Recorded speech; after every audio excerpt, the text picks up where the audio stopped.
Oh, glória, paz do Senhor, povo de Deus. Deixa eu só ajustar aqui. E eu tenho uma palavra de Deus para você hoje, amém? Paz do Senhor.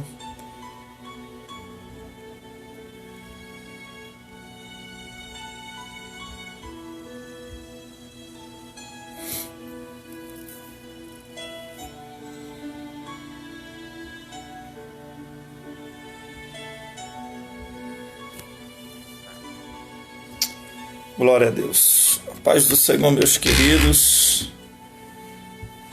A paz do Senhor, que Deus te abençoe. Irmã Rayane, irmã Liel, oh glória, casal abençoado, irmã Julie. Que Deus abençoe poderosamente, irmã Sandra Regina, a paz do Senhor. Que Deus abençoe. Irmãos, hoje, sexta-feira, 23 horas, eu quero compartilhar uma palavra ao coração dos irmãos, e eu tenho certeza que Deus vai falar conosco através dessa palavra. Irmã Sabrina, a paz do Senhor. Irmão Robson, glória, paz do Senhor, meu irmão querido, que Deus te abençoe. Em nome de Jesus, compartilhe essa live aí, irmãos, para que possa chegar aí a mais pessoas e o nome do nosso Senhor ser glorificado, tá bom? Diaconisa Simone, a paz do Senhor. Jonathan Nogale, oh glória, a paz do Senhor, meu querido. Que Deus te abençoe poderosamente em nome de Jesus. Aleluia. Eu tenho certeza que Deus vai falar contigo esta noite e o nome do nosso Senhor será glorificado em nome de Jesus. Estou vendo aqui também pelo meu notebook, também estou acompanhando aqui pelo meu notebook. Aleluia, glórias a Deus. Deixa eu pegar aqui uma palavra e eu tenho certeza que Deus vai falar aos nossos corações aqui esta noite, amém? Livro de Gênesis, capítulo de número 21, versículo de número 14, tá? Uma breve palavra. E eu tenho certeza que vai ser uma grande avalia essa noite aos nossos corações, tá bom? Livro do Gênesis, capítulo de número 21, versículo de número 14, que diz assim a palavra de Deus. Então se levantou Abraão pela manhã, de madrugada, e tomou o pão e um odre de água, e os deu a Agar, pondo-o sobre o seu ombro.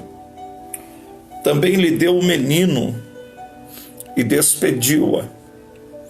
E ela se foi andando errante no deserto de Beerseba, e consumida a água do odre, lançou o menino debaixo de uma das árvores, e foi-se e assentou em frente, afastando-se à distância de um tiro de arco, porque dizia: que não veja eu morrer o menino. E assentou-se em frente, e levantou a sua voz e chorou. E ouviu Deus a voz do menino, e bradou o anjo de Deus a Agar desde os céus, e disse-lhe: que tens, Agar? Não temas, porque Deus ouviu a voz do rapaz desde o lugar onde está.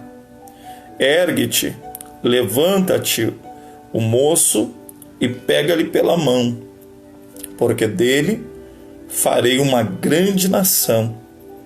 E abriu-lhe Deus os olhos, e viu um poço de água, e foi-se e encheu o odre de água e deu de beber ao moço. E era Deus com o moço, que cresceu e habitou no deserto, e foi flecheiro, e habitou no deserto de Parã, e sua mãe tomou-lhe mulher da terra do Egito. Palavra abençoada, ao qual Deus coloca no meu coração esta noite, e eu tenho certeza que Deus vai falar contigo. Irmãos, a história aqui está se referindo da promessa sobre a vida de Abraão, a qual Sara achou incapaz da promessa se cumprir. Os anos foram se passando, e você conhece a história. Deus tinha uma promessa de multiplicar a semente de Abraão. E Sara, no seu pensamento humano, quando os anos já haviam se passado, a sua idade já estava um pouco avançada, e ela achou que seria incapaz da promessa se cumprir na sua vida. E aí ela pega uma de suas servas, com o nome de Agar, e coloca Agar para viver o que era para ela viver. Entenda algo aqui, a mente dela achou que não dava. E aí ela pega a sua serva, acreditando que a promessa estava sobre a vida de Abraão, e Agar, se deitando com Abraão, daria continuidade na promessa de Deus. Aqui eu já quero pegar um gancho nessa mensagem, nesse versículo, e logo eu entendo algo aqui. Deus tinha uma promessa para que a semente de Abraão fosse multiplicada, era com Sara, era com a sua esposa, não era com Agar. Mas por que Agar entra na história? Porque Sara permitiu que Agar entrasse. Eu quero que você entenda algo aqui. Tem muitas situações que acontecem na tua vida e que retarda a tua bênção, porque você tem permitido algumas situações acontecer, achando que a promessa de Deus será impossível de cumprir na sua vida. Talvez os anos estão se passando, talvez os dias estão indo, e a promessa no seu pensamento está ficando cada dia mais distante, está ficando cada dia mais difícil de se cumprir. Como Sara também pensou assim. Só que quando Sara ela chama Agar, ela estava passando o que Deus tinha para ela para a mão de Agar. Entenda algo aqui, não passe para os outros aquilo que Deus determinou sobre as tuas mãos para passar. Não entregue para os outros, não deixe os outros viver o que é para você viver. Não deixe, grave o que eu estou te dizendo aqui essa noite. Talvez você ache impossível, mas Deus está dizendo não é impossível. Talvez você ache que não vai acontecer, mas Deus está dizendo vai acontecer. Não deixe os outros viver aquilo que Deus determinou para você viver. Tem promessa de Deus na tua vida. Tem promessa de Deus que vai se cumprir. Os anos estão se passando, mas Deus não se esqueceu da promessa que Ele fez para você. Deus não se esqueceu da promessa que Ele determinou sobre a tua vida. Porque quando Sara permite Agar entrar na história agora, a Bíblia vai dizer que Sara ela se afasta, e ao invés de resolver o seu problema, Sara agora começa a entrar num processo depressivo. Sara agora começa a ficar inquieta, começa a chorar. Sara agora começa a sentir um vazio tão grande e se arrepende do que ela fez. Entenda algo aqui. A Bíblia diz que Ismael nasce. E quando Ismael nasce, O problema, ao invés de resolver, ao invés de solucionar, piorou. E chegou um determinado momento, paz do Senhor, irmã Luana, que Deus te abençoe. Chegou um determinado momento que Abraão teve que pegar Agar e arrancar Agar de sua família. Teve que pegar essa mulher agora junto com o seu filho Ismael e arrancar de lá para que Sara pudesse viver, para que Sara pudesse voltar a sonhar ou voltar a ter paz. Sofreu por uma decisão errada. Abraão agora tem que tomar uma decisão difícil, porque ele teria que colocar um filho legítimo dele para fora da sua casa. A Bíblia diz que Abraão pega agora um pão, um odre com água e coloca sobre as mãos de Agar e despede de Agar e de Ismael no caminho do deserto. Agar agora está com seu filho num caminho difícil. O deserto não é para qualquer um. Eu entendo uma coisa nesse texto. A Bíblia diz que o pão, ele se acaba. A água, ela seca.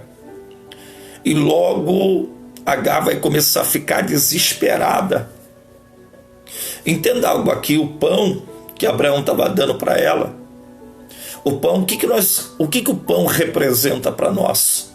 O pão representa o corpo de Cristo.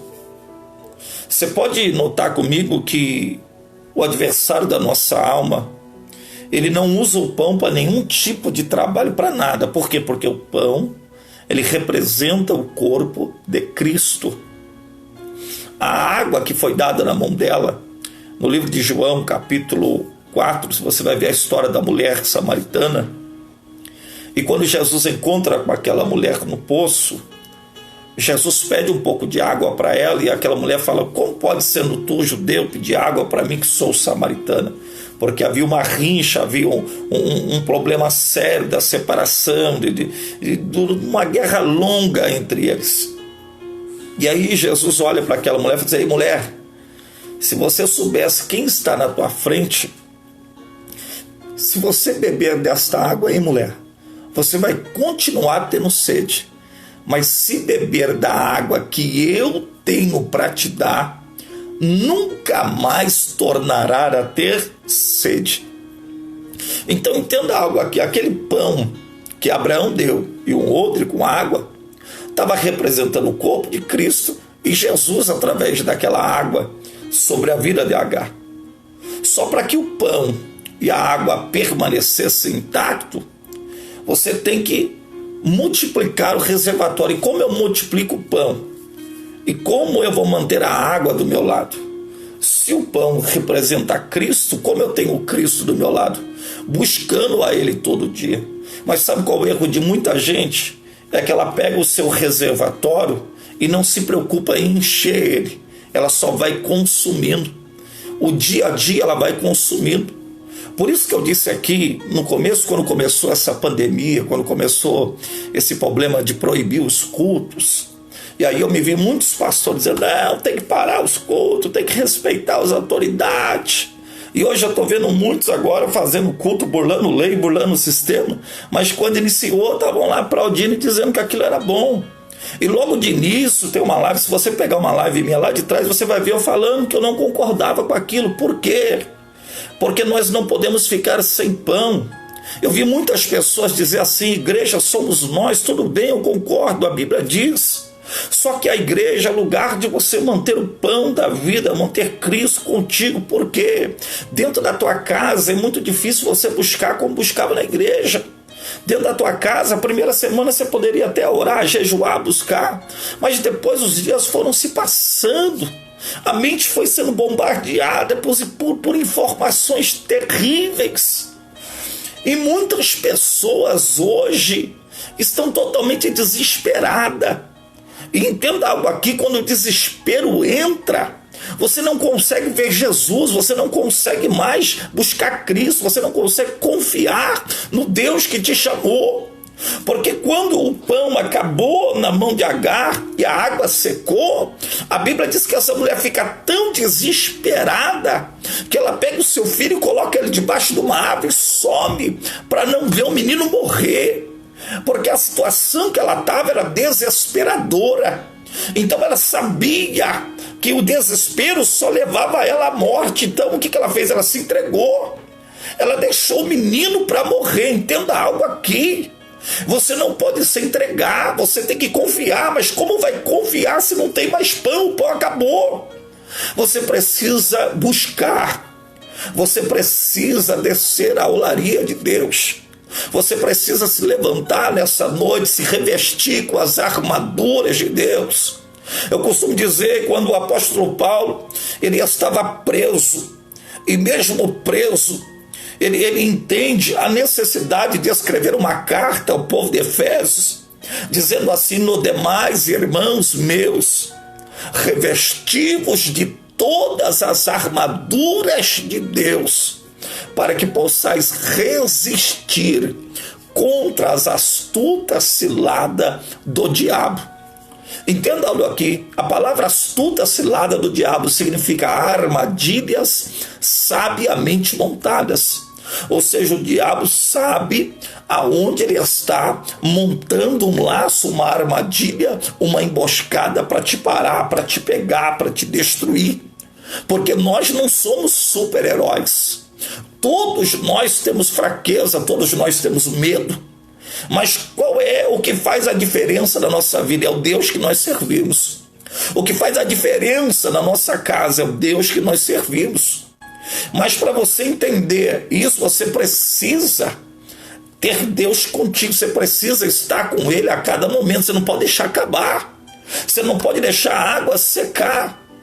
Tem muitas pessoas que estão me procurando dizendo: apóstolo, eu estou passando uma dificuldade tremenda espiritual.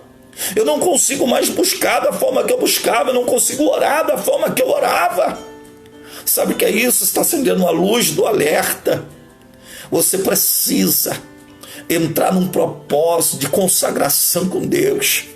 Você precisa entrar num propósito forte com o Senhor. Faça isso no dia de hoje. Eu não sei, talvez você possa estar como essa mulher. Agar pega o seu filho, coloca debaixo de uma árvore e sai desesperada. Entenda algo aqui. A maior estratégia do inferno é te deixar desesperado, é te deixar com medo. É por isso que muitas pessoas estão com um colapso na mente. Sabemos sim que tem uma pandemia, sabemos o risco, sabemos. Ela está aí, tá, mas muita coisa que está se falando está se colocando um pânico na mente das pessoas. E aí a pessoa fica com a mente pesada, e a mente pesada ela não consegue ter uma conexão com Deus. Por que muitas das vezes nós vamos começar um culto? Eu principalmente, quando eu vou começar um culto, a maioria das vezes, quem é membro da Nasci Pra Vencer sabe. Eu pego e falo: irmão, desligue o seu celular, desconecte dos seus problemas, desconecte de tudo que está acontecendo, para nós podermos conectar com Deus agora. Então, entenda algo. Por que eu falo isso? Porque se a sua mente estiver pesada, isso atrapalha, você não consegue se conectar. Está acontecendo isso hoje. Irmãos, há dois dias atrás, hoje é sexta-feira, quarta-feira, aqui perto da minha casa, mas uma pessoa entrou em suicídio. Ela se suicidou, pulou de cima de uma ponte de cabeça. Nós vamos ver isso agora, irmão, daqui para frente você vai ver muita gente provocar o suicídio. Por quê? Porque o desespero entrou na mente. Nós estamos vivendo um colapso de pessoas que vão tirar a sua própria vida, porque não conseguem mais acreditar no milagre, porque não conseguem mais ver esperança. Agar, quando ela larga o seu filho, ela largou aquele menino para morrer. Segundo a Bíblia do expositor, aquele menino não era uma criança, porque o texto ele inicia dizendo um menino, mas depois a Bíblia diz que Deus ouve a oração do rapaz. A Bíblia do expositor vai dizer que essa criança tinha 18 anos. Só que o desespero era tão grande que ela achou que ia morrer. Entenda algo aqui, a Bíblia, quando fala de filho, está falando de promessa. Talvez aquela mulher largou a promessa distante, achou que ia morrer. Quero dizer algo para você: não desista da promessa. Não desista daquilo que Deus tem para você. Não desista daquilo que Deus tem para você, não, irmão. Deus te chamou para fazer a diferença. Deus te chamou para ser o vencedor. Deus vai honrar a tua família, Deus vai honrar. Você não vai ser envergonhado. O livro de Joel, capítulo 2, versículo 27, Deus está dizendo: restituí-vos-ei os anos que foram consumidos pelo gafanhoto, e eu retirarei o meu grande exército que enviei contra vós. E quem enviou aqueles gafanhotos foi Deus. Essa situação, irmão, que está acontecendo foi o diabo, não, foi a mão de Deus. Isso que está acontecendo no mundo, irmão, é a mão de Deus. Zombaram de Jesus, irmão, nós estamos nos últimos tempos. Virou moda escarnecer de Jesus, falar mal.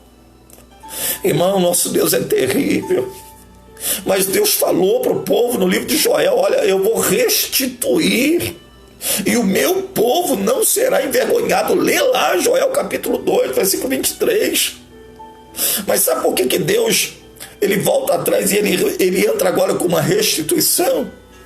Porque o povo entendeu o processo. Entenda algo aqui no livro de Joel.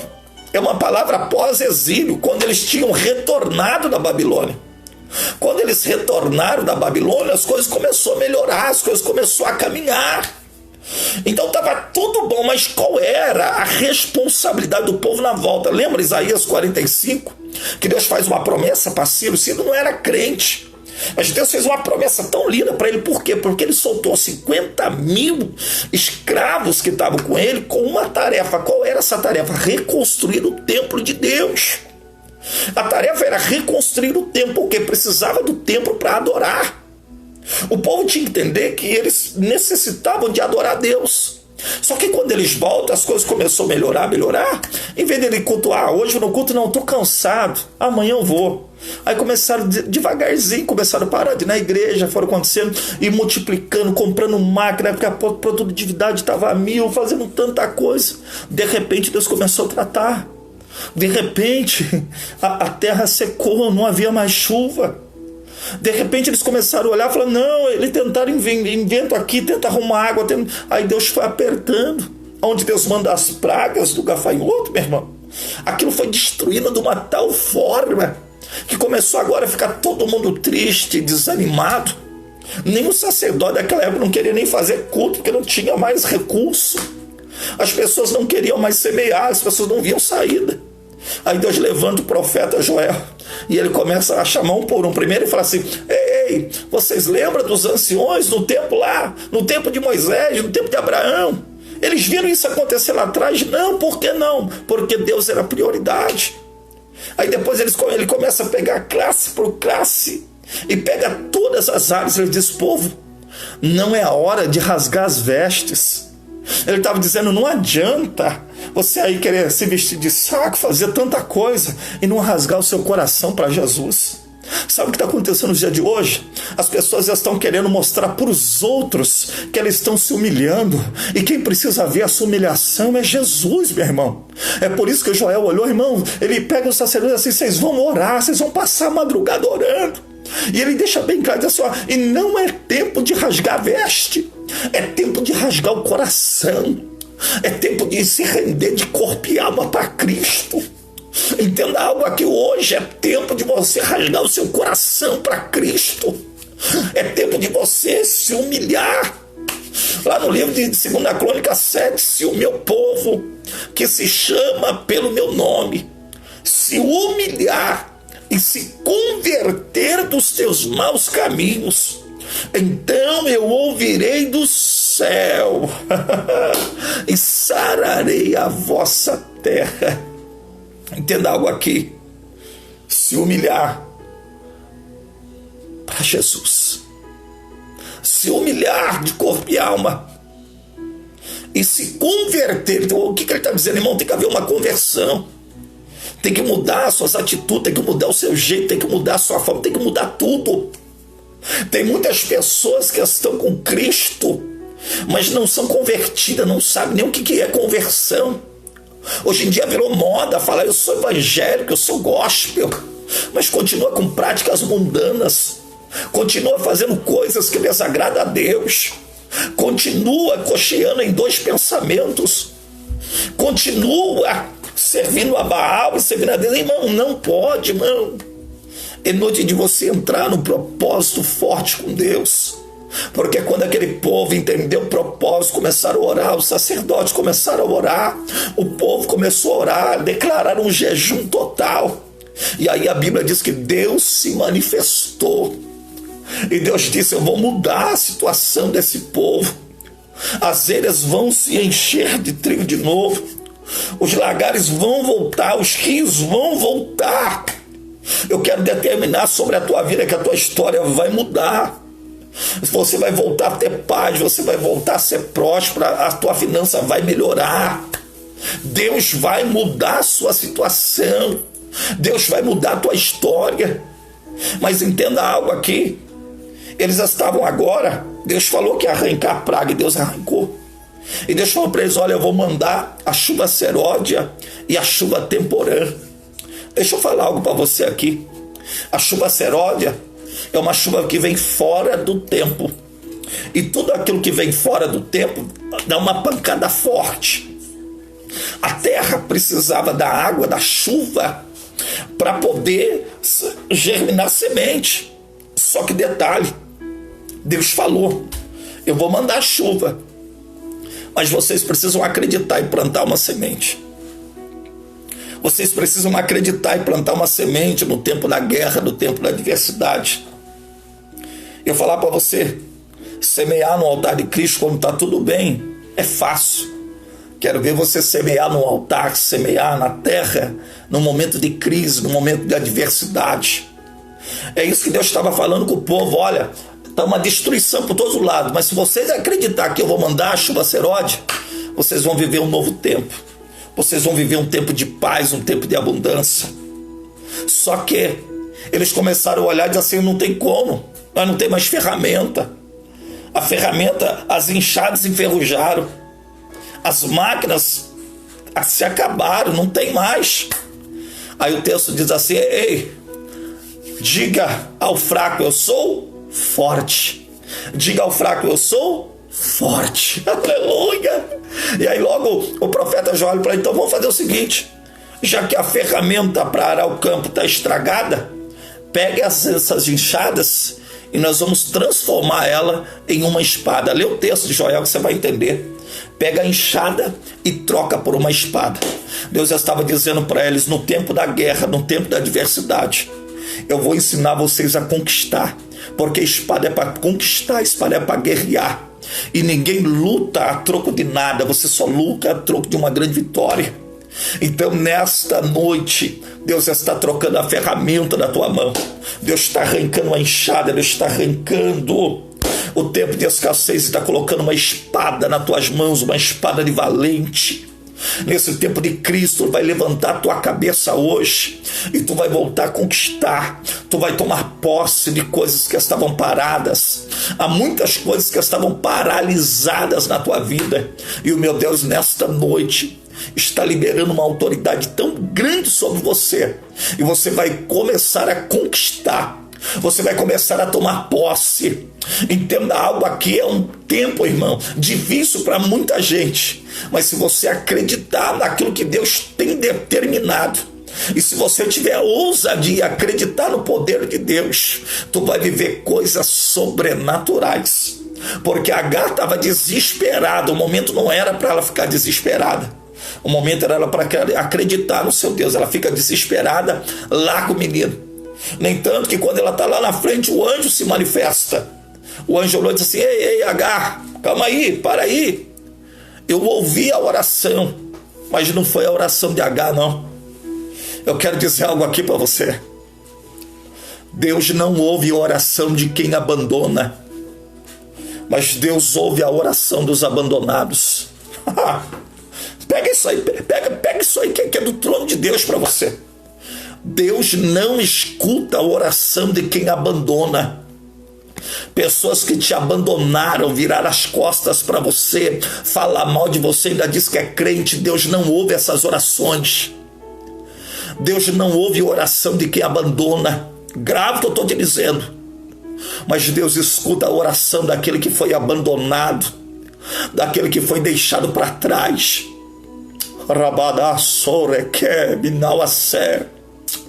Eu estou sentindo aqui a presença de Deus. Talvez te abandonaram, talvez te deixaram para morrer.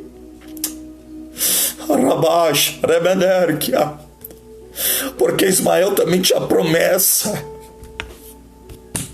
Você também tem promessa. Talvez te deixaram para morrer. Talvez te deixaram.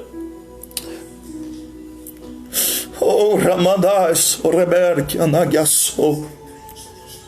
Mas eu tenho algo de Deus para você aqui hoje. Deus está contemplando a tua oração. Deus está contemplando as suas lágrimas. Deus está contemplando a tua vida hoje. Te abandonaram. Prova para mim, apóstolo, que você está dizendo, prova. Livro de Samuel, 1 Samuel capítulo 17. Lembra de Davi? Aonde Davi estava? No pasto, cuidando das ovelhas, no meio do lixo, no meio do monturo. O que Davi fez? Foi abandonado. Davi tinha um sonho de sentar na mesa com seus irmãos e comer queijo. Hoje queijo para nós é uma coisa tão barata, mas naquela época só os nobres comiam. E Davi tinha um sonho. Mas toda vez que Davi entrava dentro da sua casa para almoçar ou para jantar, não tinha mais ninguém na mesa. Só sujeira em cima da mesa e o que sobrava ele comia. Você acha que foi fácil para ele? Foi abandonado dentro da sua própria casa. O serviço pesado ninguém queria fazer, não. Só Davi fazia. Mas quando chegou a hora dele, não teve para ninguém. Quero dizer algo para você que me assiste aqui essa noite. A tua hora está chegando. Ninguém te segura mais. Ninguém te segura mais. Ninguém te para mais. Grava isso. Ninguém te para mais. Aleluia. Abaixa um pouquinho o som para mim, filha. Ninguém te para mais. Minha esposa está aqui atrás, que o som estava atrapalhando aqui, por isso que eu pedi para abaixar. Ninguém te para mais, meu querido. Porque Davi estava no meio do monturo. E quando chegou a hora dele, Deus enviou o profeta no meio de quem não queria que ele tivesse. E tiveram que aturar Davi. Sabe por quê? Porque era a ordem de Deus. Nesta noite eu vejo uma ordem de Deus sendo decretada. Muita gente vai ter que te aturar, ou seja, vai ter que te engolir. Porque Deus está mandando te chamar hoje. Deus está mandando te chamar hoje. Porque você tem promessa na sua vida. E através da sua vida, Deus vai abrir os olhos das pessoas que te abandonaram. Sabe por quê? As pessoas que te abandonaram, você achou que estava bem, elas pareciam que estava bem, mas não estava. Elas demonstravam que estava bem, mas não estava. Não tinha mais pão, não tinha mais água, não tinha Cristo. E quem não tem Cristo não anda bem. Quem não tem Jesus não anda bem. E a Bíblia diz que quando o anjo ouve a oração do menino, do abandonado, Deus olha para Agar e a Bíblia diz que Deus abriu os olhos de Agar e mostrou a ela a água na frente e deu a ela também mais uma oportunidade de encher o seu reservatório de novo. Então lembre-se dessa palavra hoje, compartilhe ela, porque tem muitas pessoas que foram abandonadas, rejeitadas, e quem sabe você pode ser um instrumento, uma ferramenta de Deus, para que esta palavra possa chegar até elas. Compartilhe nos grupos, e eu tenho certeza que o nome do nosso Senhor será glorificado. Eu tenho certeza que o nome do nosso Deus será glorificado, porque hoje foi decretada a nossa vitória. Você tem promessa, e não é pequena não. Tem promessa grande de Deus na tua vida, tá bom? Fique com esta palavra. Jesus não te abandona, e Ele vai ao teu encontro nesta noite. Que Deus abençoe a tua vida e te guarde, faça prosperar os teus caminhos, e que o nome do nosso Senhor seja glorificado. Em breve Jesus vai voltar e nós vamos subir em nome de Jesus. Nós vamos vencer, isso é só uma fase, e o nome do nosso Senhor será glorificado, tá bom? Forte abraço, que Deus te abençoe em nome de Jesus. Se inscreva no meu canal, tá no YouTube, essa mensagem vai para lá daqui a pouquinho. Se inscreva no meu canal no YouTube, Igreja Apostólica Nasci para Vencer. Aí toda live que eu fizer, tudo que eu colocar lá, tá, já chega a notificação para você, e você vai estar por dentro aí de tudo que acontece na Igreja Apostólica Nasci para Vencer. Tá bom? Que Deus te abençoe. Fiquem com Deus, em nome de Jesus.